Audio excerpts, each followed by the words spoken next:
Hi, my name is Raul Nemes, and I'm a Senior User Experience Specialist at SMART.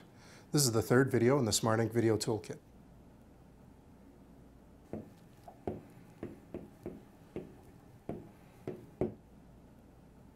In this video, we're going to look at how we can write Smart Ink into PDF documents and PowerPoint documents.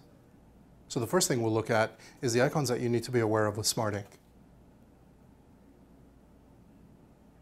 There are two icons available, one for the Smart Ink application itself, and one for the Smart Ink document viewer that allows you to write into PDF files.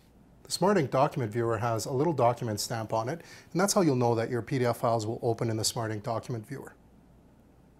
Now we'll have a look at how we can use the Smart Ink document viewer to write into PDF files.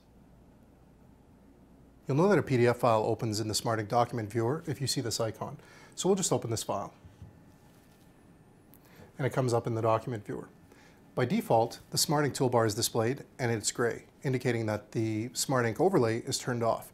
This means that you can write directly into your PDF file. So if I write in this,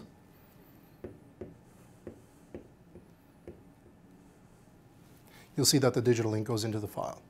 I can even write on secure documents. I just have to save them under a new file name. Now if I zoom, my digital ink stays where I've written it. Now I could save this document with my digital ink. Just like we've written digital ink into a PDF file, we can also write digital ink into a PowerPoint document. Let's have a look at how we can do that. And I'm going to use Smart Ink to mark up my document while I'm in presentation mode. So we'll go to presentation mode for this document.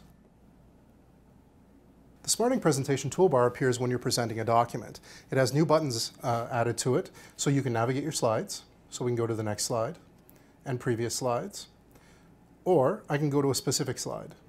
In this case, this is the slide I want to talk about. I can also write on this slide and say that I want to change something, as I can with any document using Smart Ink. The Smart Ink presentation toolbar may be covering some of your content, so you can just move it around. And if it is covering some of your content still, you can use the transparent toolbar checkbox to make it go transparent, and that'll fade out over time, allowing your content to come through. Let's turn transparency off so we can have a better look at some of the tools available to us. Use the remote pointer tool to point at specific objects on a PowerPoint presentation that you want to draw attention to.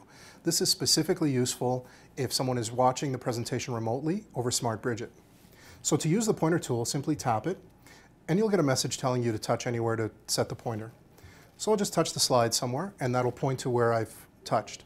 I can pick up the pointer tool and move it around, and it will follow me and point to the thing that I want it to point.